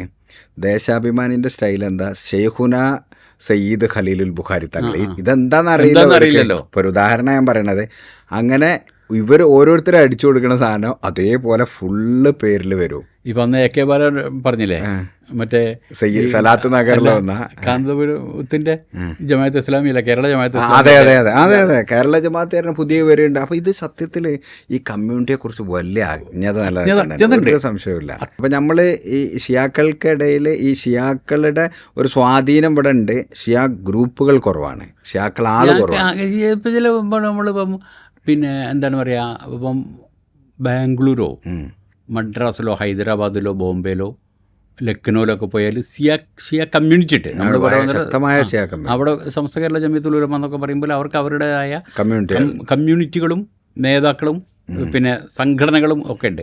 ഇവിടെ അങ്ങനത്തെ ഒരു സംഗതിയില്ല. ഇവിടെ ആകെപ്പാടെ നമ്മൾ ഈ പറയുന്ന പോലെ കേരളത്തിലെ ആകമാനം നോക്കിയാൽ ഒരു 20 ആളുകൾ ഈ പ്രാക്ടീസിങ് ഷിയാക്കൾ എന്ന് പറയുന്നവരുണ്ട്. നിങ്ങൾ പ്രാക്ടീസ് ചെയ്യണ്ടോ? ഞാൻ പ്രാക്ടീസ് ചെയ്യലുണ്ട്. അതിലെന്തൊക്കെയാണ് വ്യത്യാസം ഉള്ളത്? വ്യത്യാസം അങ്ങനെ കാര്യമായിട്ട് വ്യത്യാസമൊന്നുമില്ല. ഇപ്പം 4 സുന്നി മദ്ഹബുകൾ തമ്മിലുള്ള വ്യത്യാസം ഉണ്ടല്ലോ. സുന്നികളുടെ 4 മദ്ഹബ്, ഇപ്പോൾ ഷാഫി ഹനഫി മാലിക്കി ഹനഫി, ഈ 4 സുന്നി മദ്ഹബുകൾ തമ്മിലുള്ള അത്ര പോലും വ്യത്യാസം ഈ ജാഫരി മദ്ഹബും ഒരു സുന്നി മദ്ഹബും തമ്മിലും ഇല്ല. ജാഫർ ഇമാമിനെ ഇവരും അംഗീകരിക്കുന്നുണ്ടല്ലോ. ഇവരുടെ ഈ ഇമാം ജാഫർ സാദിഖിന്റെ ശിഷ്യന്മാരാണല്ലോ ഈ മാലിക്കും പിന്നെ അബു ഹനീഫ, അവരുടെ ശിഷ്യന്മാരാണല്ലോ മറ്റു 2 ആൾക്കാർ. അതിലേറ്റവും ഭയങ്കര സംഭവം എന്താ വെച്ചാൽ, എന്നിട്ട് അപ്പോൾ ജാഫരി മദ്ഹബ് ഉണ്ട് ഷിയാക്കൾക്കിടയിൽ. ഉണ്ട് ജാഫരി മദ്ഹബും ആ മദ്ഹബും ഈ സംഗതികളും തമ്മിൽ വലിയ വ്യത്യാസമൊന്നുമില്ല. ഇപ്പം ഒരു പ്രധാനപ്പെട്ട വ്യത്യാസം, നിസ്കാരത്തിൽ കൈ കെട്ടുന്നില്ല, കൈ താഴ്ത്തിയിടുകയാണ് എന്നുള്ളത്. അതിലേക്ക് അങ്ങോട്ട് സുന്നി ഭാഗത്തെ ആ രീതിയിലേക്ക് കടന്നാൽ എല്ലാവരും അത് അംഗീകരിക്കേണ്ടി വരും. കാരണം എന്താ വെച്ചാൽ മാലിക്കി മദ്ഹബിലും കൈ കെട്ടുന്നില്ല. തക്ബീറത്തുൽ ഇഹ്റാം അല്ലാഹു അക്ബർ എന്ന് പറഞ്ഞാൽ കൈ താത്തിട്ടിട്ട് നിൽക്കാന്ന, അതാണ് ജാഫരി മദ്ഹബ് ഇതാക്കുന്നത്. അത് തന്നെയാണ് മാലിക്കി മദ്ഹബും ചെയ്യുന്നത്. മാലിക്കി മദ്ഹബിൽ അത് ചെയ്യാൻ പറയുന്ന കാരണം എന്താണെന്നറിയോ? എന്താ? എന്നെക്കാട്ടും കൂടുതൽ ഈ സംഗതികൾ ഇങ്ങനെയൊക്കെയാണ് അറിയേണ്ടതെന്നാണ് ഞാൻ വിചാരിക്കുന്നത്. നിങ്ങൾ മതം പഠിച്ച ആളാണ്. മാലിക്കി മദ്ഹബിനെ കുറിച്ച് പറയുന്നത് തന്നെ മദീനക്കാരുടെ മദ്ഹബ് എന്നാണ്. മദീനക്കാരുടെ മദ്ഹബ് എന്നാണ് പറയുന്നത്. ഇമാം മാലിക്ക് പറഞ്ഞിരിക്കുന്നത് എന്താ വെച്ചാൽ, മദീനയിൽ ഇപ്പം റസൂലും പിന്നെ പ്രധാനപ്പെട്ട ആൾക്കാരൊക്കെ ഇത് ചെയ്ത് കാണിച്ചത് മദീനയിലാണ്. മദീനയിലെ ആളുകൾ എങ്ങനെയാണോ ചെയ്തിരുന്നത് അത് നോക്കിയിട്ടാണ് മൂപ്പര് മദ്ഹബ് ക്രോഡീകരിച്ചത്. അതുകൊണ്ട് മദീനയിലെ ആളുകളുടെ രീതി എന്നാണ് പറഞ്ഞത്. ഓ അത് ശരി. മദീനയിലെ ആദികളുടെ രീതി കൈകെട്ടുന്നില്ല. ഉം, ഉം. അതായത് ജാഫർ സാദിഖും ഈ ജാഫരി മദ്ഹബിൽ പറയുന്നത് എങ്ങനെ വെച്ചാൽ ഇത് പിന്നെ ഈ അഹ്ലു ബെയ്ത്ത് എങ്ങനെയാണോ ചെയ്ത് കാണിച്ചത്, അഹ്ലു ബെയ്ത്തിൽ പരമ്പരാഗതമായിട്ട് ചെയ്ത് കാണിച്ചത് എങ്ങനെ ആ രീതിയിൽ, അങ്ങനെ ജാഫറി മദ്ഹബിൽ അത് ആണ് രീതിയെങ്കിൽ മാലിക്കി മദ്ഹബിൽ മദീനയുടെ രീതി അതാണെന്ന് പറഞ്ഞിട്ട് വരികയാണെങ്കിൽ പിന്നെ അപ്പം അതും ഇതും തമ്മിൽ എന്താ വ്യത്യാസമുള്ളത്? ഭയങ്കര രസം എന്താ വെച്ചാൽ കേരളത്തിലെ മുസ്ലിങ്ങൾക്കിടയിൽ വലിയൊരു സമയം പോയത് ഇതോടെ കെട്ടേണ്ട ചർച്ചയിലാ. അങ്ങനെ ഒരു സംഗതി ഉണ്ട്. സത്യത്തിൽ ഞാൻ മനസ്സിലാക്കിയിടത്തോളം അതിൻ്റെ ഒരു പ്രശ്നം അങ്ങനെ കെട്ടാനും സുന്നത്തേ ഉള്ളൂ. സുന്നത്തേ ഉള്ളൂ. പക്ഷെ കെട്ടാനുള്ള ഒരു കാരണം എന്താ വെച്ചാൽ നമ്മളൊരു മനുഷ്യൻ വെറുതെ നിൽക്കുമ്പോഴേ ഒരിക്കലും അടങ്ങി നിൽക്കാത്തൊരു സാധനമുള്ളത് കൈയാണ്. ഇത് എവിടെയും വെറുതെ വെക്കില്ല. വെറുതെ കൈ കെട്ടിയിട്ട് ഭയങ്കര പരിശ്രമമാണ് കേട്ടോ ഈ സാധനത്തിന്. കൈ അത്ര നേരമെങ്കിലും അത്ര നേരം അടങ്ങി നിൽക്കാൻ, അല്ലെങ്കിൽ ഒന്നുമില്ലെങ്കിൽ കുപ്പായത്തിൻ്റെ പിന്നെ ഇതെങ്കിലും പിടിക്കാൻ നോക്കും, അല്ലെങ്കിൽ ചൊറിയും. ഇത് വരും. അത് വരാതെ അടങ്ങിക്കണമെങ്കിൽ അതിന് പിന്നെ ഞാൻ പറഞ്ഞത് നമ്മൾ ഈ പിന്നെ ഇവരുടെ പുസ്തകങ്ങളെ പറ്റി പറഞ്ഞല്ലോ, പിന്നെ അരീക്കോട് ഫൗണ്ടേഷൻ, ഇവർ പലപ്പോഴും ഇതിൻ്റെ ഒരു പൊളിറ്റിക്സും അല്ലെങ്കിൽ പിന്നെ കുറച്ചും കൂടെ മുന്നോട്ട് പോയാൽ സാമൂഹ്യ ശാസ്ത്രവും ഉണ്ട്. ഇപ്പം അലി ശരീഅത്തിൻ്റെ തന്നെ സാമൂഹ്യ ശാസ്ത്രം, സാമൂഹ്യ ശാസ്ത്ര ലേഖനങ്ങൾ എന്ന് പറഞ്ഞിട്ടുള്ള സാധനമുണ്ട്. ഈ പിന്നെ കുറച്ച് പുസ്തകങ്ങൾ മാത്രമാണ് ഈ വിശ്വാസത്തിൽ അതിൻ്റെ ആത്മീയത വന്നിട്ടുള്ള ചില. ഇപ്പം മുർത്തള മുത്തഹരിൻ്റെ മനുഷ്യനും പ്രപഞ്ചവും എന്നൊക്കെ പറഞ്ഞ പുസ്തകം വന്നിട്ടുണ്ട്. അത് അതേ സമയത്ത് തന്നെ മൂപ്പരുടെ ചരിത്രം സമൂഹം എന്ന് പറഞ്ഞിട്ട് പിന്നീട് രാഷ്ട്രീയത്തിലേക്ക് തന്നെ പോകാം. അതേ സമയത്ത് അത്യാവശ്യം ഇതിൻ്റെ ഒരു ആത്മീയതയും വിശ്വാസപരമായ കാര്യങ്ങളുടെയൊക്കെ പുസ്തകങ്ങൾ ഇംഗ്ലീഷിലൊക്കെ ധാരാളം വന്നിട്ടുണ്ടെങ്കിലും മലയാളത്തിലൊന്നും വന്നിട്ടില്ല. അതിനകത്തിന് ഇമാം ഖുമൈനിയുടെ അദാബെ സലാത്ത് എന്ന് പറഞ്ഞിട്ട് മൂപ്പര് നിസ്കാരത്തിൻ്റെ പിന്നെ അദബുകൾ എന്ന് പറഞ്ഞൊരു സ്ഥലമുണ്ട്. ഇതിൽ മൂപ്പര് പറയുന്നത് നിസ്കരിക്കാൻ നിൽക്കുക എന്ന് പറഞ്ഞാൽ അത് തന്നെ ഒരു ഒരുക്കമാണ്. മൂപ്പര് പറയുന്നത് നിസ്കരിക്കാൻ ഒരു മനുഷ്യൻ മുന്നിട്ട് നിൽക്കുക എന്ന് പറഞ്ഞാൽ അതൊരു യാത്രയാണ്. ലോകലേക്കുള്ള ഇതിന് വേണ്ടിയിട്ടുള്ള ഒരുക്കം ഉണ്ടല്ലോ, ഒരുക്കത്തിൻ്റെ ഒരു മാനസികമായ ഒരുക്കം. ഇതൊക്കെ പറഞ്ഞു വരുന്ന സ്ഥാനത്തിൽ ഈ കൈകെട്ടാതെ നിൽക്കുന്നതും സംഗതികളൊക്കെ പറയുന്നുണ്ട്. അപ്പം ഈ പ്രാക്ടീസിങ് മുസ്ലിങ്ങൾ എന്ന് പറഞ്ഞിട്ടുള്ള ആൾക്കാർ ഇവിടെ ഒരു പ്രാക്ടീസിങ് ഷിയാക്കൾ എന്ന് പറഞ്ഞാൽ 10-20 ആൾക്കാർ വീടുകളിൽ തന്നെ. ഈ കല്ല് എന്തോന്ന് വെക്കൂല നെറ്റിയിൽ, അത് കല്ലല്ല, അത് പിന്നെ അങ്ങനെയൊക്കെയാണ് ഇവിടുത്തെ ആൾക്കാർ ഇങ്ങനെ പറഞ്ഞു കൊടുക്കല്. കല്ലല്ല സാർ വെച്ചാൽ മണ്ണിൽ സുജൂദ് ചെയ്യണം എന്നുള്ളതാണ്. പിന്നെ റസൂലിൻ്റെ രീതിയും അങ്ങനെ തന്നെയായിരുന്നു. റസൂൽ കൈ കെട്ടാതെ ആയിരുന്നു നിന്ന് നിസ്കരിച്ചതെന്ന് പറഞ്ഞാൽ മണ്ണിൽ സുജൂദ് ചെയ്യായിരുന്നു, മണ്ണിലാണ് സുജൂദ് ചെയ്തിട്ടുള്ളത് എന്നുള്ളതാണ് ഈ ശിയായിസത്തിൻ്റെ അടിസ്ഥാന വിശ്വാസം. അതുകൊണ്ട് മണ്ണിലാണ് സുജൂദ് ചെയ്യേണ്ടത്, അല്ല പ്രകൃതിയിൽ പടഞ്ഞത് തന്നെ അതാണല്ലോ. പിന്നെ മനുഷ്യൻ മണ്ണാവുന്നു മണ്ണിലേക്ക് മടങ്ങുന്നു എന്ന് പറഞ്ഞ പോലെ തന്നെ മണ്ണിൽ സുജൂദ് ചെയ്യാനാണ് പടച്ചവൻ പറഞ്ഞത്. അപ്പോൾ ഈ പരവതാനിയോ അല്ലെങ്കിൽ ഇങ്ങനെ കൃത്രിമമായിട്ടുണ്ടാക്കിയ സാധനങ്ങളിലൊന്നും ചെയ്യാതെ മണ്ണിൽ ചെയ്യാന്ന് പറഞ്ഞാൽ അതൊരു മണ്ണ് കൊണ്ട് ഇങ്ങനെ അത്യാവശ്യം നെറ്റി വെക്കാവുന്ന, ഇങ്ങനെ സുജൂദ് ചെയ്യുമ്പോൾ നെറ്റി വെക്കാവുന്ന തരത്തിലുള്ള മണ്ണ് കൊണ്ടുള്ള കട്ട ഉണ്ടാക്കലാണ്. പിന്നെ അത് കൂടുതൽ ശിയാക്കളും ചെയ്യൽ എങ്ങനെ വെച്ചാൽ നമ്മളെ കർബലയിലെ മണ്ണുകൊണ്ട് തുർബത്തുൽ ഹുസൈൻ എന്ന് പറയും, തുർബത്ത് ഹുസൈൻ എന്ന് പറയും, അല്ലെങ്കിൽ തുർബ എന്ന് പറയും ചിലരാണെങ്കിൽ സജദ എന്ന് പറയും. അത് ഇങ്ങനെ അധികവും ഇങ്ങനെ ഒരു കല്ലിൻ്റെ രൂപത്തിൽ ഇങ്ങനെ ഉണ്ടാക്കുന്ന ഒരു സാധനം. അതല്ലെങ്കിൽ സാധാരണ രീതിയിൽ പള്ളിയിൽ അങ്ങനെ ആക്കിയാലും പോരെ. പള്ളിയിൽ പള്ളിക്ക് തന്നെ പേര് മാറ്റല്ലേ? എന്താണ് മസ്ജിദ് ഉണ്ട്, മസ്ജിദുകൾ എല്ലാ സ്ഥലത്തും ഉണ്ട്. പക്ഷെ മസ്ജിദുകളേക്കാൾ കൂടുതൽ ഉണ്ടാകുക ഇമാംബാറ എന്ന് പറഞ്ഞാൽ 12 ഇമാംബാറ. അത് അധികവും എനിക്ക് ഞാൻ മനസ്സിലാക്കിയെടുത്തോളം അത് അധികവും പിന്നെ ഇന്ത്യൻ പാകിസ്ഥാനിലും ഇന്ത്യയിലുള്ള ഇന്ത്യൻ ഉപഭൂഖണ്ഡത്തിൻ്റെ ഒരു കോണ്ടസ്റ്റിൽ വന്ന ഒരു സാധനമാണ് ഇമാംബാറ എന്ന് പറഞ്ഞത്. അതിൻ്റെ പ്രശ്നം എന്താ വെച്ചാൽ അത് ശരിക്കും ഒരു കൾച്ചറൽ സെൻറ്റർ കൂടിയാണ്. പള്ളിക്കാവുമ്പോൾ പള്ളിക്ക് കൊടുക്കേണ്ട ഒരു കുറുമത്തും പള്ളിക്ക് കൊടുക്കേണ്ട ഒരു പവിത്രതയും ഇതും ഉണ്ടല്ലോ. അപ്പം മറ്റ് ചില മജ്ലിസുകൾ കൊടുക്കണമെങ്കിൽ നമ്മൾ ഈ പറഞ്ഞ പോലെ ഈ മജ്ലിസുകൾ എന്ന് പറഞ്ഞ ഏർപ്പാട് അങ്ങനെ വേറെ എന്തെങ്കിലും ചടങ്ങുകൾ നടത്തുക, ഇപ്പോൾ നിസ്കാരവും ഇതും അല്ലാത്ത മറ്റ് ചടങ്ങുകൾ നടത്തുക, സ്ത്രീകളും കുട്ടികളും ഒക്കെ വരിക, ഇവയൊക്കെ പങ്കെടുക്കുക എന്നൊക്കെ പറഞ്ഞ സംഗതി ഉണ്ടല്ലോ. ഇത് പള്ളിക്ക് കൊടുക്കേണ്ട പരിശുദ്ധി കൊടുക്കാൻ അങ്ങനെയാണെങ്കിൽ മസ്ജിദ് വേറെയും ഇത് വേറെ ആവശ്യത്തിനും കൂടെ ഉള്ളതാണ്. സ്ത്രീകൾക്കൊക്കെ വരാം, പള്ളിയിലൊക്കെ വരാം. ഈ പള്ളിയിൽ എങ്ങനെയാണ് മാറി നിസ്കാരമൊക്കെ വേറെ വേറെ തന്നെ, നിസ്കാരവും ഇതും ഒക്കെ വേറെ. ഷിയാക്കൾക്ക് അപ്പോൾ തുടക്കം മുതലേ സ്ത്രീകൾ പള്ളി പോകുന്നുണ്ട്. അത് സംഭവമാണല്ലോ. കാരണം ഇവരുടെ ഈ ഷിയാക്കളുടെ വിശ്വാസത്തിൽ കാര്യമായിട്ട് ഈ ഇസ്ലാമിനെ മുന്നോട്ട് കൊണ്ടുപോകുന്ന കാര്യം അതൊരു മാട്രിലിനിയൽ സൊസൈറ്റിയാണ് ശരിക്കും. ആ സ്ത്രീകൾക്ക് കാര്യമായിട്ട് പങ്കിടല്ലോ. ഇപ്പം ഖദീജ ബീവിയുടെ പങ്ക് ഒരിക്കലും പറയുന്നില്ല, അവസാനം വരെ, അവസാന നിമിഷത്തിൽ. ഇപ്പം മക്കം ഫത്തഹിൻ്റെ അന്ന് മക്കം ഫത്തഹിൻ്റെ അന്ന് പിന്നെ ഇതൊക്കെ കഴിഞ്ഞ് എല്ലാ പരിപാടികളും കഴിഞ്ഞ് രാത്രിയാവുമ്പം പിന്നെ നബീനെ പലരും മക്കത്ത് താമസിക്കാൻ പലരും ഉണ്ടല്ലോ. പല കക്ഷികളും മക്കത്ത് താമസിക്കാൻ വേണ്ടി വിളിക്കുന്നത്. അപ്പം താമസിക്കാൻ വേണ്ടി വിളിക്കുമ്പോൾ പലരും, ഇപ്പോൾ അബൂ സുഫിയാൻ അടക്കമുള്ള ആൾക്കാരും നബിയുടെ ബന്ധുക്കളും ഇങ്ങനെ പല ആൾക്കാരും വിളിക്കുമ്പോഴും നബി അവസാനം അലിയെയും അബ്ബാസിനെയൊക്കെ വിളിച്ചിട്ട് പറയുന്നത് പിന്നെ ഖദീജ ബീവിയുടെ കബറിൻ്റെ അടുത്തൊരു ടെൻറ്റ് കെട്ടിത്തരണം, അവിടെ കിടക്കുന്ന അത്ര സമാധാനം എനിക്ക് വേറെ എവിടെയും കിട്ടില്ല എന്ന് പറഞ്ഞിട്ട് ഇതാണ് ചെയ്യുന്നത്. അപ്പം അത് കഴിഞ്ഞാൽ പിന്നെ ഫാത്തിമ ബീവിയുടെ പിന്നെ നിലപാടുകളാണ് അലിയാർ അബൂബക്കർ സിദ്ദീഖിനെ പിന്നെ ബയ്യത്ത് ചെയ്യാൻ പോലും തയ്യാറാവാതിരുന്നത് എന്ന് പറഞ്ഞിട്ടാണല്ലോ ഫാത്തിമ ബീവിക്കെതിരെ.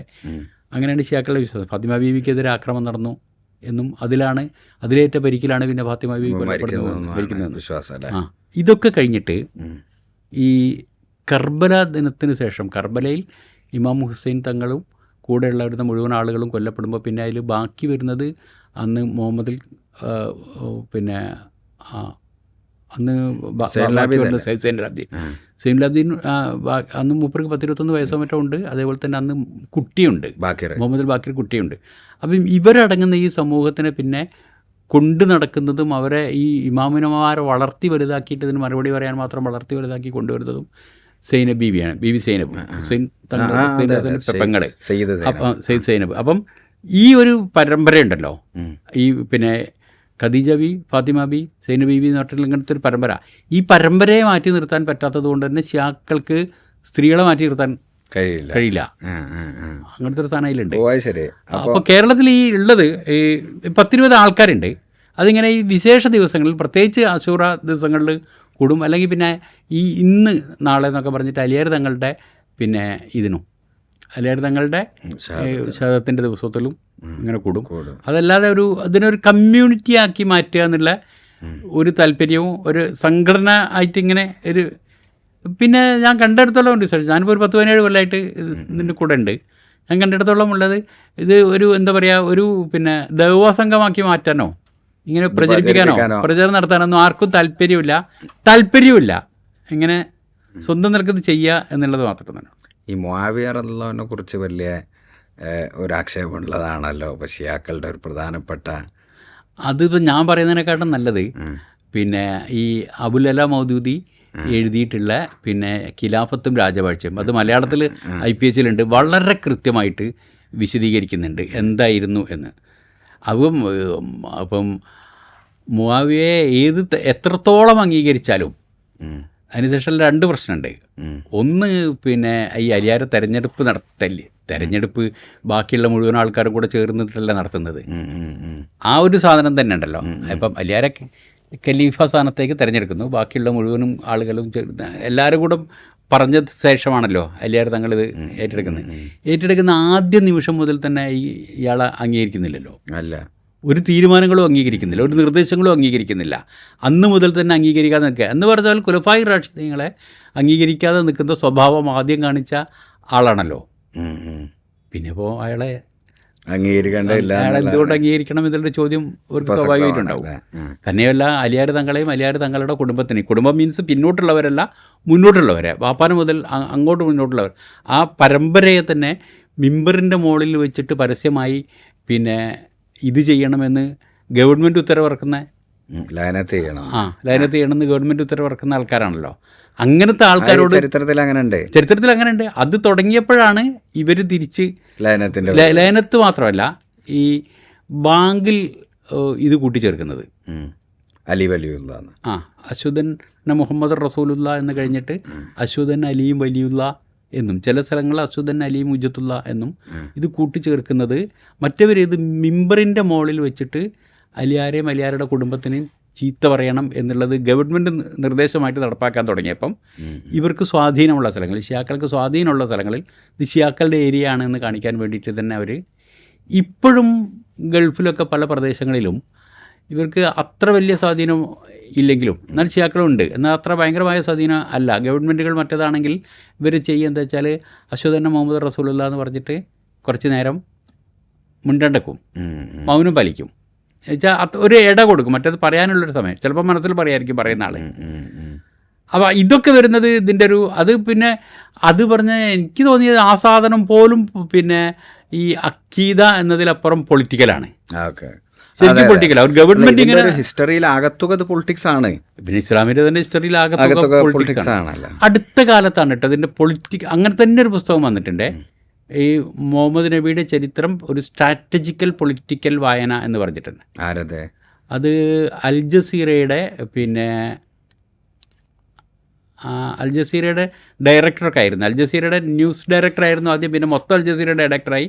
ഇപ്പോൾ അൽ ജസീറയിൽ നിന്ന് വിട്ടുപോയിട്ട് അഫിങ്ടൺ പോസ്റ്റുമായി ചേർന്നിട്ട് അഫിങ്ടൺ പോസ്റ്റിൻ്റെ അറബിക് പിന്നെ ഇതൊക്കെ നോക്കുന്ന ഒരു റഫാ ബക്കാഫ് എന്ന് പറഞ്ഞൊരു കക്ഷിയുടെ നബി ഈ ചരിത്രം ഒരു ഈ രാഷ്ട്രീയ സ്ട്രാറ്റജിക്കൽ വായന എന്ന് പറഞ്ഞിട്ട് ഇത്തരത്തിലുള്ള സാധനങ്ങൾ ഇപ്പോഴാണ് വന്നു തുടങ്ങിയത്. ഇപ്പം മറ്റേത് നമ്മൾ നബി സീറകൾ ആദ്യകാലത്ത് വന്നത് പലതും സീറത്ത് നബി എന്ന് പറഞ്ഞിട്ടുണ്ടായിരുന്നു. നബി കഥകൾ തന്നെയായിരുന്നു. അതാണ് പിന്നെ ചരിത്രമായിട്ട് വന്നത്. അത് അക്കാലത്ത് നമ്മൾ നേരത്തെ പേര് പറഞ്ഞ രാജാവ് അടക്കമുള്ള പല രാജാക്കന്മാർക്കും അവരുടെ പല സ്വഭാവങ്ങളും ന്യായീകരിക്കാൻ അതൊക്കെ നബി ചെയ്തതാണ് എന്ന് പറഞ്ഞിട്ട് നബിയുടെ പേരിൽ വെച്ച് കെട്ടാൻ വേണ്ടിയിട്ട് കഥകൾ ഉണ്ടാക്കിയിട്ട് ജീവചരിത്രം എന്ന് പറഞ്ഞിട്ട് കൊടുക്കുകയായിരുന്നു. പിന്നീടാണ് ഗവേഷണം വന്നു തുടങ്ങിയത്. എന്നാൽ തന്നെ നമ്മളൊരു കാര്യം മനസ്സിലാക്കേണ്ടത്, മലയാളത്തിൽ ഇപ്പം വന്നിടത്തോളം സാധനങ്ങൾ മുഴുവൻ മലയാളത്തിലിപ്പം ഏറ്റവും കൂടുതൽ നബി ചരിത്രം പ്രസിദ്ധീകരിച്ച് എനിക്ക് തോന്നുന്നത് IPH ആയിരിക്കും. നബിയുടെ ജീവചരിത്രം പലതും അല്ല, പിന്നെ ഹൈക്കലിൻ്റെ ഒക്കെ വന്നത് ഹൈക്കലിൻ്റെതൊക്കെ മറ്റേ തേജസ്സാണ്. അതർ ബുക്സ് മാർട്ടിൻ ലിങ്സിൻ്റെ ഒക്കെ ഒരു മനോഹരമായ ഒരു വർക്കാണ്. പക്ഷേ ഇതിലൊക്കെ നമ്മൾ മനസ്സിലാക്കേണ്ട ഒരു സംഗതി, ഇത് മുഴുവൻ സുന്നി ഭാഗത്ത് നിന്ന് വന്ന നബിചരിത്രങ്ങളെ മലയാളത്തിലേക്ക് വന്നിട്ടുള്ളൂ. അതിനിവിടെ ഷിയ കമ്മ്യൂണിറ്റി ഇല്ലല്ലോ. ഇല്ല, പക്ഷേ ഷിയ ഭാഗത്തുനിന്ന് വളരെ നല്ല പിന്നെ എഴുത്തുകൾ വന്നിട്ടുണ്ട്. ഏതൊക്കെയാ?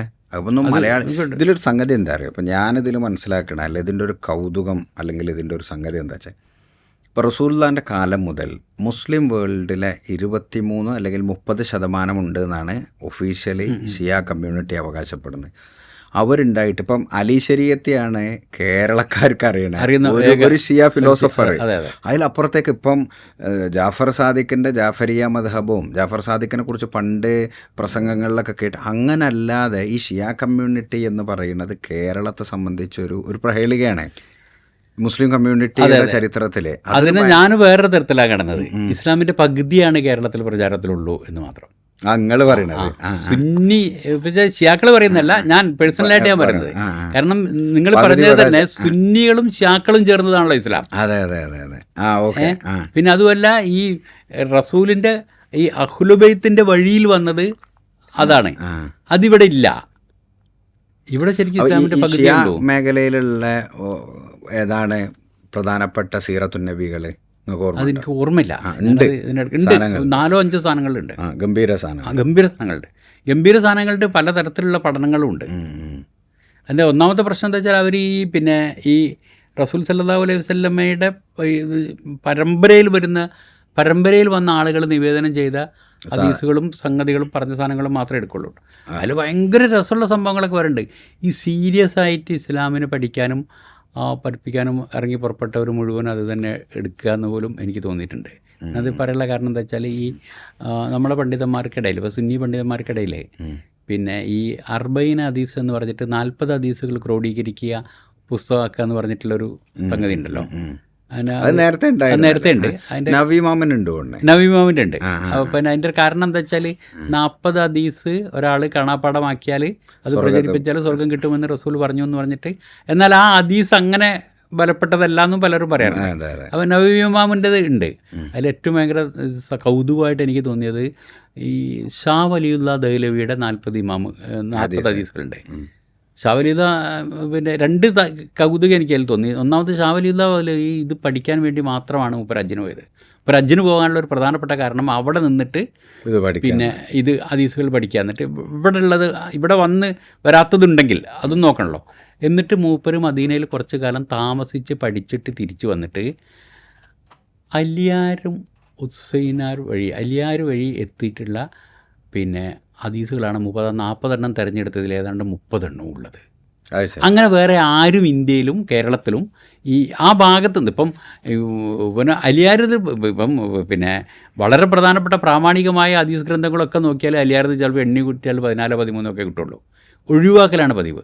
പക്ഷേ പിന്നെ ദഹ്ലവി അത് നേരെ തിരിച്ചാണ് ചെയ്തത്. ആ ഭാഗത്തു നിന്നുള്ളത് മാത്രം എടുത്തത്. അപ്പോൾ കേരളത്തിൽ ഈ ഒരു പ്രശ്നമുണ്ട്. കേരളത്തിൽ പിന്നെ എനിക്ക് തോന്നിയിട്ടുള്ളത് ഇസ്ലാമിൻ്റെ പകുതിയെ നമ്മളിവിടെ നാട്ടു നടപ്പിലുള്ള ഇസ്ലാം എന്ന് പറഞ്ഞാൽ പിന്നെ ഒരു പകുതി ഇസ്ലാം, ഏറെക്കുറെ ഇസ്ലാമാണ് എന്നല്ലാതെ ഫുള്ളാണെന്ന് എനിക്ക് തോന്നിയിട്ടില്ല. നിങ്ങൾ അഭിപ്രായപ്പെടുന്നില്ല? ഇല്ല. അലി ശരീഅത്തിയെ പോലെ വേറെ ആരാ കൂട്ടത്തിലുള്ളത്? ഇപ്പം അലി ശരീഅത്ത് എൻ്റെ ഒരു അലി ശരീഅത്തിൻ്റെ കാര്യത്തിൽ അലി ശരീഅത്ത് എന്നൊക്കെ പറഞ്ഞാൽ ഒരു നമ്മൾ പറയുന്നൊരു സെമി പിന്നെ എന്താ പറയുക, മോഡേൺ ആണ്, സോഷ്യലിസ്റ്റുമാണ്. കമ്മ്യൂണിസത്തിന്റെ മൂപ്പര പാർട്ടിയുടെ പേര് തന്നെ സാർത്തറിന്റെ ശിഷ്യനാണ്. അതിപ്പം അലി പിന്നെ ലറിജാനി പോലും അങ്ങനെ തന്നെയാണ്. ഈ ലറിജാനി പഠിച്ചത് തന്നെ ഇപ്പോഴത്തെ ഇതുണ്ടല്ലോ ഈ പിന്നെ ഈ ഇറാനിന്റെ ഈ സുരക്ഷാ ഉപദേശക സമിതിയുടെ തലവനായിട്ടിരിക്കുന്ന അലി ലറിജാനിയുടെ PhD തീസിസ് തന്നെ ഈ പിന്നെ യൂറോപ്യൻ ഫിലോസഫിയാണ്. എന്നിട്ട് മൂപ്പര് പിന്നെ കാന്റിനെ പറ്റി 3 പുസ്തകങ്ങളുണ്ട്. ദക്കാർത്തയെ കുറിച്ച് മൂപ്പര പുസ്തകമുണ്ട്. ഭാഷാശാസ്ത്രത്തെ പറ്റി മൂപ്പര പുസ്തകമുണ്ട്. അതൊക്കെ ഉള്ളൊരു കക്ഷിയാണ്. ഇത് ഇവർക്ക് പലർക്കും ഉണ്ട്. പക്ഷേ അലി ശരീഅത്തിൻ്റെ പാർട്ടിയുടെ പേര് തന്നെ പിന്നെ നക്ഷത്തെ സുസാലിയാത്തെ മുആമിനെ എന്നാകട്ടെ, നക്ഷത്തെ സുസാലിയാത്തെ മുആമിൻ എന്നിട്ട് മൂമിനീങ്ങളുടെ വിശ്വാസികളുടെ സോഷ്യലിസ്റ്റ് പ്രസ്ഥാനം എന്ന് പറഞ്ഞിട്ടായിരുന്നു അലി ശരീഅത്തിയുടെ പാർട്ടിയുടെ പേര് തന്നെ. അലി ശരീഅത്ത് ഒരു സോഷ്യലിസ്റ്റ് ലൈനിലായിരുന്നു ഇതാക്കിയത്. അലി ശരീഅത്തി കേരളത്തിൽ മിസ് ചെയ്യുന്ന ഒരു സാധനം, കേരളത്തിൽ ശരിക്കും മിസ് ചെയ്യുന്നത് ഒരു പിന്നെ മുസ്ലിം കമ്മ്യൂണിസ്റ്റ് പാർട്ടിയാണ്. ഒന്നാമത് ഇവിടുത്തെ കമ്മ്യൂണിസ്റ്റ് നേതാക്കൾക്ക് ഇസ്ലാം എന്താണെന്ന് അറിയില്ല, എന്നിട്ട് എന്തെങ്കിലുമൊക്കെ പറയുകയും ചെയ്യും. അപ്പോൾ ഈ പിന്നെ ഇമാം ഖാംനെയി തന്നെ വിപ്ലവത്തിനൊക്കെ മുമ്പ് തന്നെ അലി ശരീഅത്തിയുമായിട്ട് ബന്ധമുണ്ടായിരുന്ന സമയത്ത് അലി ശരീഅത്തി സംഘടിപ്പിക്കുന്ന പല സോഷ്യലിസ്റ്റ് സെമിനാറുകളിലും ഇമാം ഖാംനെയൊക്കെ സംസാരിക്കാറുണ്ടായിരുന്നു. ഇമാം ഖാംനെയൊക്കെ പോയി സംസാരിക്കാറ്. ഇമാം ഖാംനെയ്ക്ക് അലി ശരീഅത്തിക്കും പരസ്പരം ഭയങ്കര ബന്ധമുള്ള ഭയങ്കര ബഹുമാനമുള്ള ബന്ധമായിരുന്നു. ഇമാം ഖുമൈനിയെ ഇത്രമാത്രം സ്നേഹിച്ച എല്ലാം ഈ പിന്നെ ശരീഅത്തിയെ പോലെ വേറൊരാളില്ല എന്ന് ഖാംനെയി പറഞ്ഞിട്ടുണ്ട്. ശരീഅത്തി ശരിക്കും ഒരു മോഡേൺ മാത്രമല്ല, മോഡേണും ലെഫ്റ്റുമായിരുന്ന ഒരു കക്ഷിയാണ്. അതല്ലാത്ത ഒരുപാട് കക്ഷികളുണ്ട്. ഇപ്പം ഈ മുർത്തള മുത്തഹരിയെ പോലത്തെ ആൾക്കാർ. അതല്ലാണ്ട് തന്നെ ഇപ്പം തന്നെ ഈ മോഡേൺ ഇപ്പം തന്നെ രംഗത്ത് എഴുത്തിൻ്റെ കാര്യത്തിലൊക്കെ ആണെങ്കിൽ പിന്നെ ഈ എന്താണ് ഈ പിന്നെ സയ്യിദ് ഹസൻ നസ്രുള്ള അല്ല ഈ പിന്നെ ഹമീദ് അബാഷി ഉണ്ട്. പിന്നെ ഈ സയ്യിദ് ഹുസൈൻ നസർ അങ്ങനെ ഒരുപാട് ആൾക്കാർ ഇപ്പോഴും പിന്നെ ആ ഭാഗത്തു നിന്നുള്ള ഈ ദൈക്ഷണിക മേഖലയിൽ ആ ഭാഗത്തു നിന്നുള്ള അത്തരത്തിലുള്ളൊരു പിന്നെ സംഭാവനകൾ ഇസ്ലാമിന് വേറെ കിട്ടിയിട്ടില്ല കേട്ടോ. അത് വേറെ തരത്തിൽ പഠിക്കേണ്ട ഒരു സാധനമാണ് സംഭാവനകൾ. പക്ഷെ ഇവിടെ എന്താ നമ്മൾ ഈ സാധനങ്ങൾ മുഴുവൻ സ്വഹാബത്തിൽ അലിക്ക് പുറമെ ഈ ഷിയത്തെ അലി ആയിരുന്നു എന്ന് വിശ്വസിക്കപ്പെടുന്നത് ആരൊക്കെ? അപ്പം നിങ്ങൾ ഈ പറഞ്ഞ ആദ്യത്തെ 4-5 ആൾക്കാർ തന്നെ ഉണ്ട്. പിന്നെ ഒന്ന് പിന്നെ അബൂദർ ഗിഫാരി പിന്നെ ഈ സൽമാനുൽ ഫാരിസി പിന്നെ അമ്മാർ ബിൻ യാസിർ മരിക്കുന്നത് തന്നെ പിന്നെ സിഫീൻ യുദ്ധത്തിലാണല്ലോ, മുആവിയയുമായിട്ടുള്ള യുദ്ധത്തിലാണല്ലോ അമ്മാർ ബിൻ യാസിർ മരിക്കുന്നത്. അങ്ങനെ വളരെ പ്രധാനപ്പെട്ട ഗഫാരിയുടെ മരണമൊക്കെ ഭയങ്കര ബോഡി ആരും റസൂലുള്ള അത്ര സ്നേഹിച്ചിരുന്ന ഒരാളാണ്. പക്ഷെ റസൂലുള്ള പറഞ്ഞതുമാണ് ഒറ്റക്കാണ് വന്നത്, അത് വളരെ പ്രധാനപ്പെട്ടാണ്. പക്ഷെ അതിലൊരു ഭയങ്കര സങ്കടമുള്ള സംഗതി എന്താ വെച്ചാൽ ഗഫാരിയുടെ കുടുംബം നമ്മളെ മറ്റേ ഒരു പുസ്തകത്തിൽ ഗഫാരി ഒരു ശരിക്ക് കൊള്ളക്കാരായിരുന്നു. ഈ കൊള്ളക്കാർക്കിടയിൽ കുറേ മിത്തുകൾ ഉണ്ടാവുമല്ലോ. അയാൾ അതിനെ ഐഡിയൽ വർഷിപ്പിനെ എതിർത്ത് യമനിന്ന് ഇങ്ങനെ ഒരു നബി വന്നേന്ന് പറഞ്ഞപ്പോൾ തേടി വന്ന ആളാ. ഭയങ്കര അത്ഭുതമാണ് ഗഫാരിൻ്റെ ജീവിതം. മാത്രമല്ല അവ അങ്ങനെ നിങ്ങൾ ആ ചരിത്രം അറിയില്ല, അങ്ങനെ അടിച്ച് ഈ ഗഫാരികൾ എന്ന് പറഞ്ഞാൽ വലിയ കൊള്ളക്കാരാണ്. അതുകൊണ്ട് ഓരോട് കളിച്ച 2 തവണ ആദ്യത്തെ അടിയിൽ നല്ല അടി അടിക്കുകയാണ്. പിന്നെ വരെ 2ാമത്തെ ദിവസം ഇത് ഗഫാരി ഗോത്രത്തിൽപ്പെട്ട ആളാണെന്ന് മനസ്സിലാക്കിയപ്പോൾ പിന്നെ ഇനി കച്ചവടത്തിന് പോകാൻ കഴിയില്ല എന്ന് മനസ്സിലാക്കി വിട്ടുകളഞ്ഞ് പരസ്യമായിട്ട് ഇസ്ലാം പ്രഖ്യാപിച്ച ആളാണ്. അതേപോലെ ഓരോരുത്തരും ശരിക്കും മൂപ്പരുടെ ഒരു വല്ലാത്ത ജീവിതമായിരുന്നു. ഫാരിയുടെ ഭയങ്കര ജീവിതമായിരുന്നു. അത് ഈ മുആവിയക്കും ഉസ്മാനുള്ളവനും എതിരായിരുന്നു. ഉസ്മാൻ റളിയല്ലാഹുവിന് എതിരെന്ന് പറഞ്ഞാൽ മുആവിയയുടെ അവിടുന്ന് മൂപ്പരെ പുറത്താക്കുകയാണ് ചെയ്തത്. മൂപ്പര് യമനിൽ പിന്നെ ഷാമിലായിരുന്നു.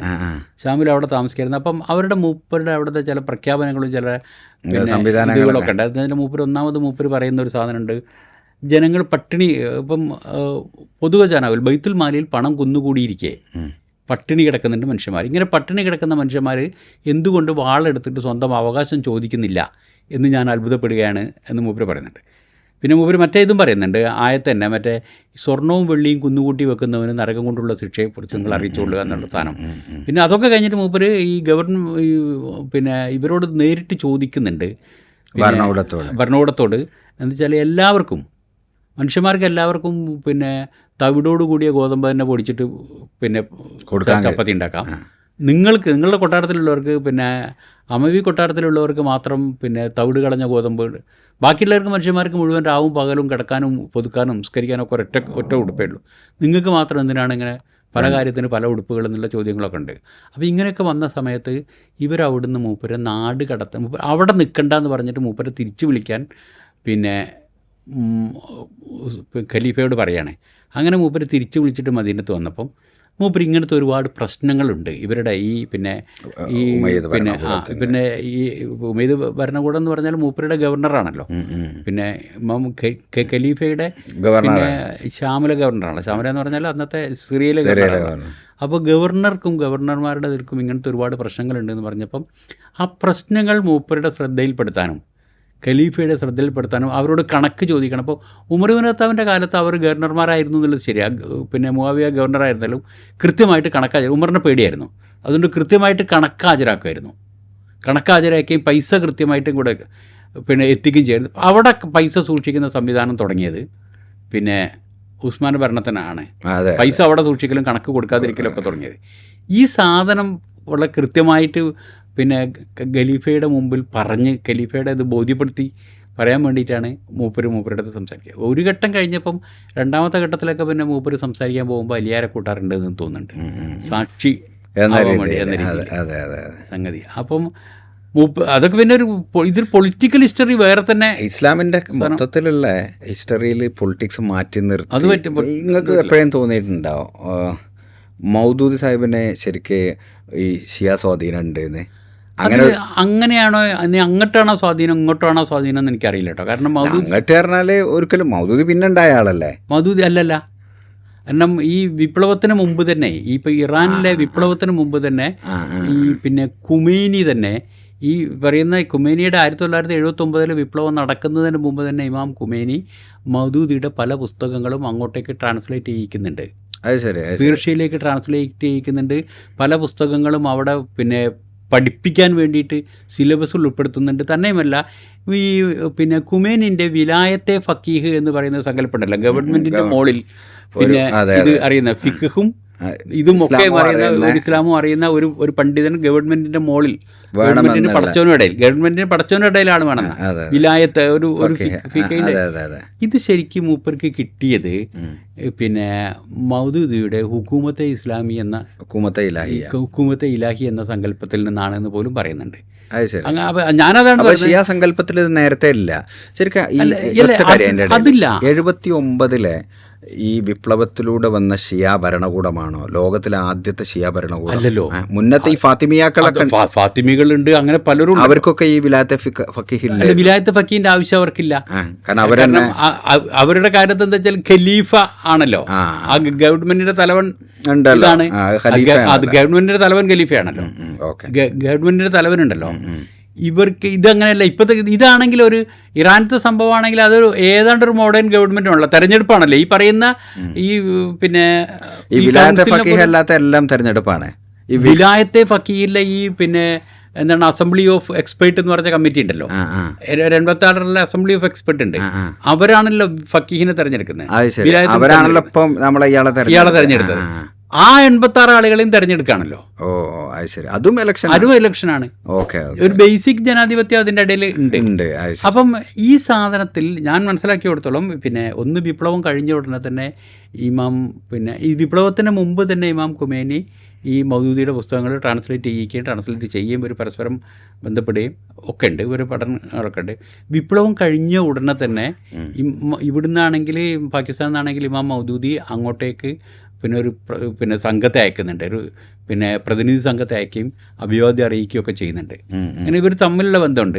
പക്ഷേ വിലായത്തെ ഫക്കീഹ് അടക്കമുള്ള കാര്യങ്ങൾ ഞാൻ ആലോചിക്കുമ്പോൾ എനിക്കത് അങ്ങോട്ടാണോ സ്വാധീനം ഇങ്ങോട്ടാണോ സ്വാധീനം ഓർക്കില്ല. പരസ്പരം സ്വാധീനിക്കുന്ന ഒരു സാധനം തോന്നുന്നു. തന്നെയല്ല എനിക്ക് തോന്നിയിരിക്കുന്ന ഒരു സാധനം ഇപ്പം ഖുമൈനിയുടെ ഇസ്ലാമിക് ഗവൺമെൻറ്റും ആ സമയത്ത് ഇവിടുന്ന് പാകിസ്ഥാനിൽ പോയതിനു ശേഷം ഇമാം മൗദൂദി അവിടെ പാകിസ്ഥാനിന് വേണ്ടിയിട്ടുണ്ടാക്കുന്ന ഒരു മാതൃകാ ഭരണഘടന ഉണ്ടാക്കുന്നത്, ഭരണഘടനാ പ്രക്ഷോഭമൊക്കെ നടത്തുന്നതിന് മുമ്പ്. എന്നിട്ട് എല്ലാ കക്ഷികളെയും വിളിച്ചു കൂട്ടിയിട്ട് എല്ലാ വിഭാഗത്തിൽപ്പെട്ട പണ്ഡിതന്മാരെയും വിളിച്ചു കൂട്ടി ചർച്ച ചെയ്തിട്ട് മൂപ്പരൊരു മാതൃകാ ഭരണഘടന ഉണ്ടാക്കുന്നുണ്ട്. എങ്ങനെ ആയിരിക്കണം ഭരണഘടന?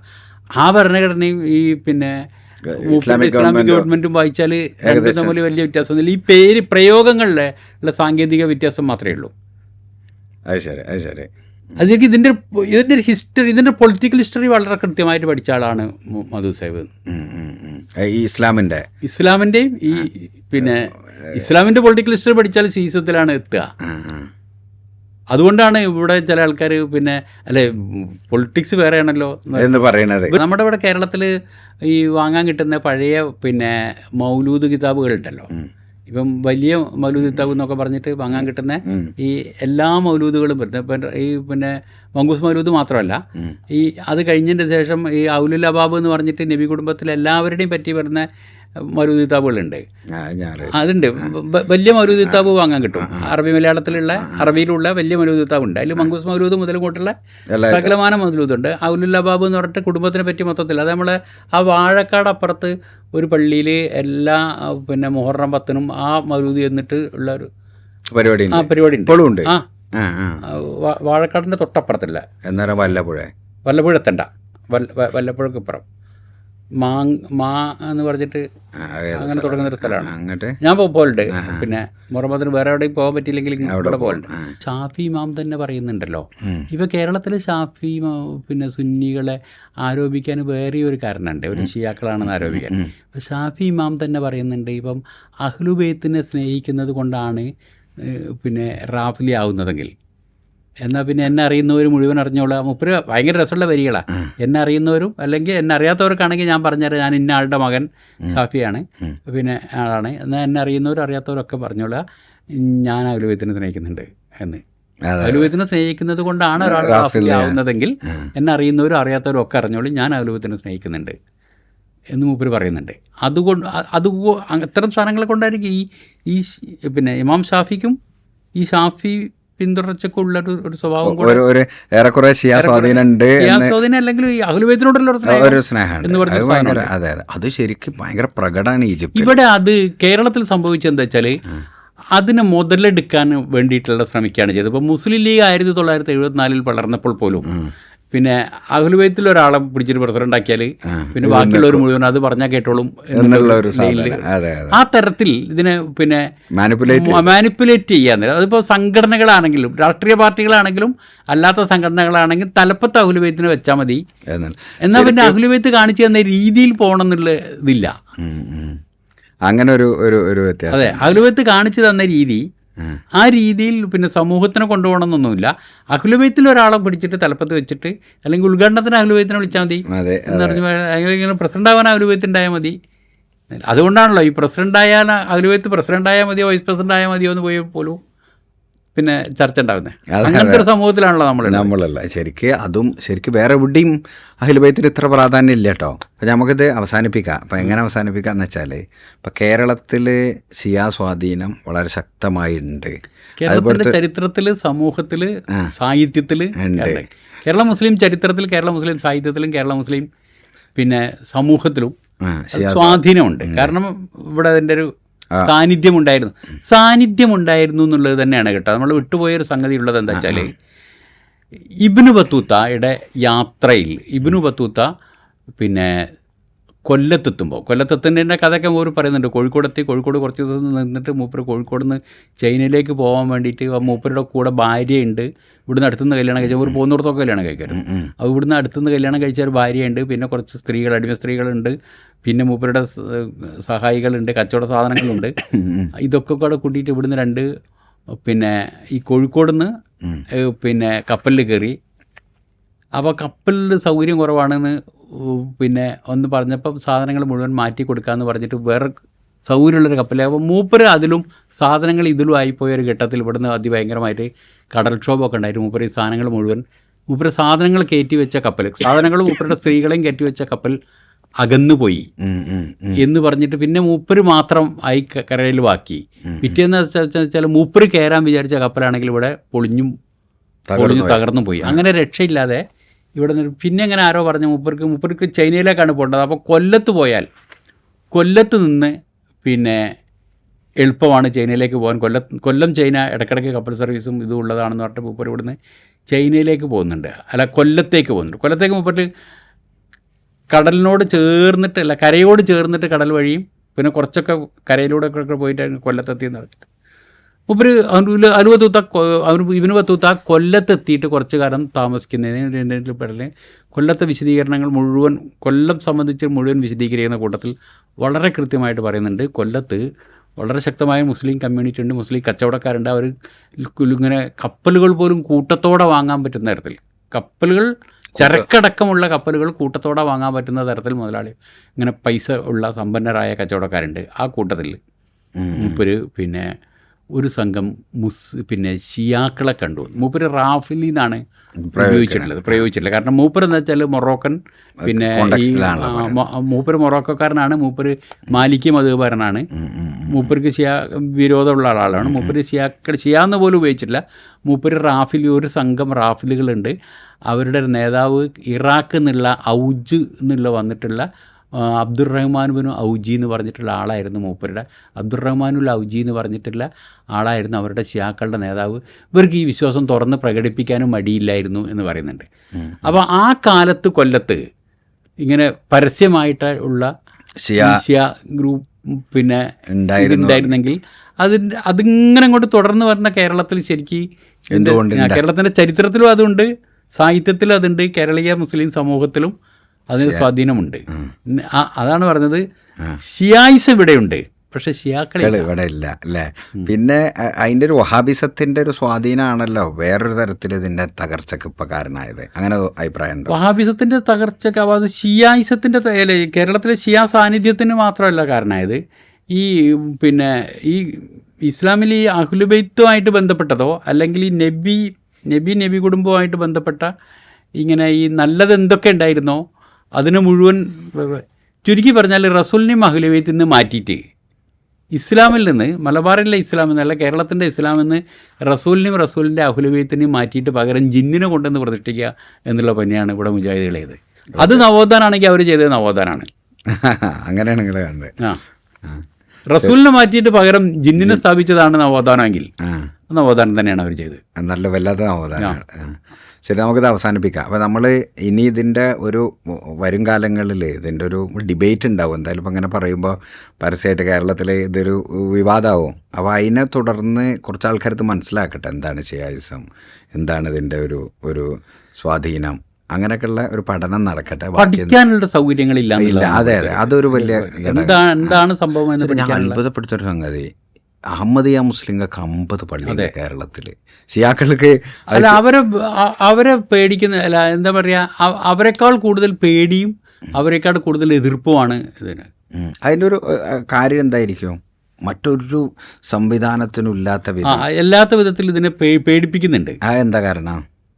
അത് സ്വയം പേടി കൊണ്ടാണ് തോന്നുന്നുണ്ട്. ഇപ്പം ഇത് പറഞ്ഞാൽ പ്രശ്നമാവും എന്നുള്ളത് അല്ല, സ്വയം പേടിച്ചാൽ ഷിയാക്കൾക്കുള്ള പേടിയല്ല, ഷിയാക്കളെ പേടിച്ചത് കൊണ്ട് അവർ വരാതിരിക്കാനോ അവരില്ലാതിരിക്കാൻ വേണ്ടിയിട്ട്, അവരെ പേടിയുള്ളത് കൊണ്ട് പ്രതിരോധിക്കാൻ വേണ്ടിയിട്ട് ആദ്യം തന്നെ ബഹളം ഉണ്ടാക്കുകയാണ്. ഓക്കെ, അപ്പം അങ്ങനെ ഉണ്ടാകട്ടെ. നമുക്കത് അവസാനിപ്പിക്കാം അല്ലേ? ഇനി എന്തെങ്കിലും ഉണ്ടോ നിങ്ങൾക്ക് ആഡ് ഓൺ ചെയ്യാനില്ല?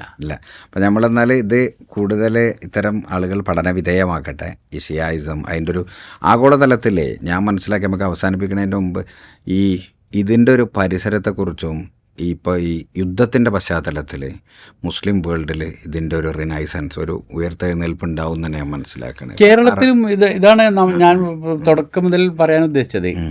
ഇത് തന്നെയായിരുന്നു കേരളത്തിലെ സാഹചര്യം. അന്ന് വിപ്ലവം നടന്നപ്പോൾ ഒരു താല്പര്യം ഉണ്ടായി, ഇപ്പം യുദ്ധം കഴിഞ്ഞപ്പോൾ ഒരു താല്പര്യം ഉണ്ടായി. പക്ഷേ ഒരു വിപ്ലവം നടത്താനോ, ഇപ്പം അമേരിക്കൻ താല്പര്യമുള്ള അമേരിക്കൻ ഒരു പാവ ഗവൺമെൻറ്റിനെ പിടിച്ചു മാറ്റിയിട്ട് പകരം ഒരു ഇസ്ലാമിക് ഗവൺമെൻറ്റിനെ സ്ഥാപിക്കുന്ന തരത്തിലുള്ളൊരു വിപ്ലവം നടത്താനും പിന്നീട് ഒരു ഘട്ടം വന്നപ്പോൾ, ഒരു ഘട്ടമല്ല 49 കൊല്ലത്തിന് ശേഷം പിന്നീട് ആ വിപ്ലവത്തിൻ്റെ ഗവൺമെൻറ്റിനെ നിലനിർത്താൻ വേണ്ടിയിട്ട് അമേരിക്കയോട് യുദ്ധം ചെയ്യാനും, ഈ രണ്ട് ഘട്ടത്തിൽ അവർക്ക് ഒരു ധൈര്യം കിട്ടുന്നത്, ഒരു ഇസ്സത്ത് എന്ന് പറഞ്ഞൊരു സംഗതി കിട്ടുന്നുണ്ട്. ധൈര്യം അതെവിടുന്നാണെന്ന് നമ്മൾ പരിശോധിക്കുന്നില്ല. നമ്മൾ ഈ വിപ്ലവം നടക്കുമ്പോഴും യുദ്ധം നടക്കുമ്പോഴും അവർ കൊള്ളാവലോ, ഫാൻസി രൂപപ്പെടുകയാണ്. ഫാൻസി അങ്ങനത്തെ ഒരു അവർ കൊള്ളാൻ തരക്കടില്ല എന്ന് പറയല്ലാതെ, അപ്പോൾ അവരോടൊരു ആരാധന തോന്നുന്നില്ലാതെ അതിനുള്ള ധൈര്യം അവർക്ക് കിട്ടുന്നത് വിശ്വാസത്തിൽ, ദൈക്ഷണികവും ഈ പിന്നെ വിശ്വാസപരമായി, ദൈക്ഷണികവും സൈദ്ധാന്തികവും വിശ്വാസപരമായി ഉള്ളിൽ നിന്ന് വരുന്നൊരു ധൈര്യമാണല്ലോ, ഈമാൻ്റെ ധൈര്യം മാത്രമാണുള്ളത്. അതെവിടുന്നാണ് അവർക്ക് കിട്ടുന്നത് എന്നുള്ളൊരു പഠിക്കാനുള്ളൊരു താല്പര്യം, അത് പഠിക്കാനുള്ളൊരു താല്പര്യം നമുക്ക് മലയാളികൾക്കില്ല. ഞാൻ ഇന്നലെ ഒരു UAE പണ്ഡിതൻ്റെ ഒരു വർത്തമാനം വേറൊരാൾ പറഞ്ഞത് ഇങ്ങനെ ഞാൻ കേട്ടത് എന്താ വെച്ചാൽ, ഖുർആനിൽ അലിഫ്-ലാം മീം ഗുലിബത്തിർ റൂം, റോമിലെ ജയിപ്പിക്കും തോൽപ്പിക്കും എന്നൊക്കെ പറയുന്നത് അത് റോമും പേർഷ്യയും തമ്മിലാണ്. ഈ പേർഷ്യ എന്ന് പറയുന്നത് ആരാണ്? ഇന്നത്തെ ഇറാനാണ്. അപ്പം അവരൊരു ഒരു സംസ്കാരമാണ്. അവർ ജയിച്ചാൽ തോൽറ്റ, അപ്പം അവരങ്ങനെ സപ്രസ് ചെയ്യാൻ അത്ര എളുപ്പമല്ല. ഖുർആൻ പറഞ്ഞ ചരിത്രത്തിലുള്ള സാധനമാണ്.